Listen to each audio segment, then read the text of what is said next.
તો hello guys, તો તમારા આજનું મિની વ્લોગમાં સ્વાગત છે મિત્રો। તમે જાણતા થશો કે ભેંસો તો તમે ઘણી બધી જોઈ છે, પણ હું આજ તમને અનોખી ભેંસ દેખાડવા માંગુ છું। જો મિત્રો તમે નવા હોય તો અમારી ચેનલને સબસ્ક્રાઇબ કરી દેજો।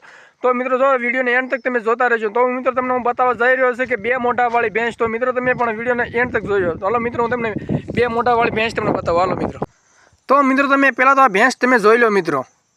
કહેવામાં આવે તો તેને બે મોઢા છે અને ત્રણ શિંગડા છે મિત્રો। તમે પણ આ વિડીયોમાં તમે જોઈ શકો છો। જોવો મિત્રો, જોઈ લો, તમે ધ્યાનથી જોજો મિત્રો। આ ભેંસને કહેવામાં આવે તો દુનિયામાં ક્યાંક આવી ભેંસ તમને જોવા મળશે મિત્રો। તમે ધ્યાનથી જોઈ લેજો મિત્રો। જોવો જોવો મિત્રો, જો મિત્રો ધ્યાનથી તમે ભેંસને જોજો મિત્રો। ભેંસના દર્શન તમે જરૂર ને જરૂર કરજો। તો મિત્રો તમે આ ભેંસનો વિડીયો તમે જોઈ ગયા છો, તો મિત્રો વિડીયો કેવો લાગ્યો તમે કોમેન્ટમાં જરૂર ને જરૂર બતાવજો। કારણ કે મિત્રો આવા નવા અમારી ચેનલમાં વિડીયો આવતા જ હોય। જો મિત્રો તમે નવા આવ્યા હોય તો અમારી ચેનલ લાઈક કોમેન્ટ સબસ્ક્રાઈબ કરી દેજો। કારણ કે મિત્રો અમારી ચેનલમાં આવા જ વિડીયો આવતા હોય છે। તો મિત્રો જય હિન્દ।